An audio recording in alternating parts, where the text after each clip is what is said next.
राज्यातील शेतकऱ्यांची वाताहत झालेली आहे। या शेतकऱ्यांना सहाय्य करण्यासाठी शिवसेनेचे सरकार सत्तेवर यावे असे गाऱ्हाणे यावेळी घालण्यात आले। राज्यात अवकाळी पावसामुळे शेतकऱ्यांची पिके नष्ट झालेली आहेत। या शेतकऱ्यांना न्याय देण्यासाठी शिवसेनेचे सरकार सत्तेवर येणे गरजेचे आहे। त्यासाठीच ही पूजा करण्यात आली असल्याचं यावेळी शिवसेनेचे नगरसेवक राजेश मिश्रा म्हणाले। त्यामुळे शिवसेनेचाच मुख्यमंत्री व्हावा ही आमची अपेक्षा आहे, म्हणूनच आम्ही राजराजेश्वराला साकडे घातले आहे असेही ते म्हणालेत। सध्या राजकारण चालू आहे।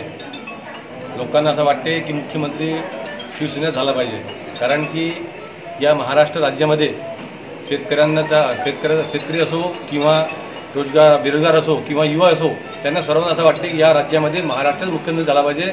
यासाठी आम्ही इथे महायज्ञ ठेवलेला आहे आणि देवाला साखळी केलेला आहे। आम्ही हे बोलणार तुम्ही हे कमीत कमी त्या आपले जे भाजपचे पदाधिकारी आहेत त्यांच्या डोळा उघडा तुम्ही आणि आम्हाला आमचा मुख्यमंत्री, आमच्या हक्काचा मुख्यमंत्री महाराष्ट्राला व्हायला पाहिजे अशी आमची इच्छा आहे। Vidarbha news bureau, Akola.